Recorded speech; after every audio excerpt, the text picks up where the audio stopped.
വെള്ളപ്പയർ വഴുതിരിങ്ങിയിട്ട് വെച്ചാലോ, അടിപൊളി കറിയാണ്. നമുക്ക് പോയാലോ. വളരെ ടേസ്റ്റി ആയിട്ടുള്ള അടിപൊളിയായിട്ടൊരു കറിയിലേക്കാണ്. ആദ്യം നമുക്ക് ഇതുപോലെ നമ്മുടെ വഴുതിരിങ്ങ അരിഞ്ഞ് വെക്കണം. അതിനുശേഷം അല്ലെങ്കിൽ അതിന് മുന്നായിട്ട് നമ്മൾ ഈ വെള്ളപ്പയറും തക്കാളിയും കുറച്ച് ഉപ്പ് മഞ്ഞൾപ്പൊടി ഇട്ടൊന്ന് വേവിച്ച് വെക്കുക. ഈ വേവിച്ച് വെച്ചത് കുക്കറിലാണ്. ഞാനൊരു പാത്രത്തിലേക്ക് മാറ്റിയിട്ട് അതിലേക്ക് നമ്മൾ അരിഞ്ഞ് വെച്ചിട്ടുള്ള വഴുതിരിങ്ങ ഇട്ട് കൊടുത്ത് നന്നായി ഇളക്കി കൊടുക്കുക. അതിനുശേഷം നമുക്ക് വഴുതിരിങ്ങ പെട്ടെന്ന് വേവുന്ന സാധനം ആയതുകൊണ്ടെങ്കിൽ നമുക്ക് ബാക്കിയുള്ള സാധനങ്ങളൊക്കെ വേഗം ഇട്ട് കൊടുക്കാം. നമുക്ക് ആദ്യം മുളക് പൊടി ഇട്ട് കൊടുക്കാം. അതിനുശേഷം മല്ലിപ്പൊടി. ഇതെല്ലാം നമ്മുടെ ക്വാണ്ടിറ്റിയും എരിവിനും അനുസരിച്ച് ഇട്ട് കൊടുക്കുക.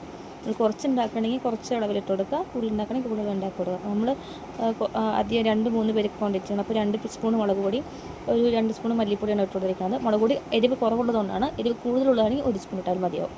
അപ്പോൾ ഇത്ര ഇട്ട് കൊടുത്ത ശേഷം അതിനുശേഷം നമുക്ക് മഞ്ഞൾപ്പൊടി നമ്മൾ കുറച്ച് ഇട്ടിട്ടുണ്ട്. ഇതിലേക്ക് വേണമെങ്കിൽ കുറച്ച് ഇട്ട് കൊടുക്കുക. അത് നന്നായിട്ട് ഇളക്കി കൊടുക്കുക. അപ്പം ലൈറ്റായിട്ട് ഇട്ട് കൊടുത്താൽ മതി. കാരണം നമ്മൾ വേവിക്കുമ്പോൾ കുറച്ച് ഇട്ടതുകൊണ്ട് തന്നെ ഇതിലേക്കും കുറച്ച് ലൈറ്റായിട്ട് ഇട്ട് കൊടുത്താൽ മതി. എന്നിട്ട് നന്നായിട്ട് ഇളക്കി കൊടുക്കുക. നമ്മൾ ഉപ്പ് ഇട്ടിട്ടുണ്ട്, അതുകൊണ്ട് തന്നെ ആവശ്യത്തിന് ഉപ്പ് നോക്കിയിട്ട് ഇട്ടാൽ മതി. ഉപ്പിൻ്റെ നമുക്കറിയാലോ ടേസ്റ്റ് അനുസരിച്ച് കൂടുതലും കുറയലും ഉണ്ടാവും. അതുകൊണ്ട് തന്നെ നോക്കിയിട്ട് ഇട്ട് കൊടുത്താൽ മതി. ഇത് വേവാനുള്ള സമയത്ത് നമുക്ക് പുളിവെള്ളം ഒന്ന് പിഴിഞ്ഞ് വയ്ക്കണം. ഇത്രയൊക്കെയാണ് പുളി ഇട്ടിരിക്കുന്നത്. ഇതൊരു പുളി ടേസ്റ്റുള്ള കറിയായതിന് കുറച്ച് കൂടുതൽ പുളി വേണം. അതുപോലെ തന്നെ ഈ പുളി നമ്മൾ ഇതിലേക്ക് ഒഴിച്ച് കൊടുക്കുക. നന്നായിട്ട് പിഴിഞ്ഞിട്ട് ഒഴിച്ച് കൊടുക്കുക. അതിനുശേഷം നന്നായിട്ട് ഇളക്കി കൊടുക്കുക.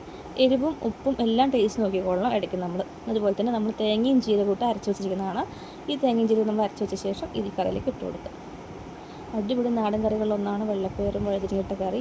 ഈ കറിയും ഇവിടുത്തെ ഞങ്ങളുടെ നങ്കിമീൻ അല്ലെങ്കിൽ ഉണക്കമന്നലൊക്കെ ഉണ്ടെങ്കിൽ അടിപൊളി ടേസ്റ്റാണ് ഈ കറിക്ക്.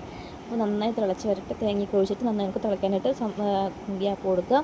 നന്നായി തിളച്ചതിന് ശേഷം നമ്മളിതിലേക്ക് പ്രത്യേകിച്ച് വെള്ളം ചേർക്കേണ്ട. ലാസ്റ്റ് നമ്മൾ വെളുത്തുള്ളിയും കടുകും കറിവേപ്പില താളിച്ച് വെക്കുന്നുണ്ട്. അത് ഞാനതിൽ വീഡിയോയിൽ ആഡ് ചെയ്യാൻ മറന്നിട്ടുണ്ട്. അതുകൊണ്ട് തന്നെ നന്നായി തിളച്ച് ഉപ്പും എരിവൊക്കെ നോക്കിയ ശേഷം നമുക്ക് ഈ താളിച്ചിട്ട് കൊടുക്കുക അവസാനമായിട്ട്.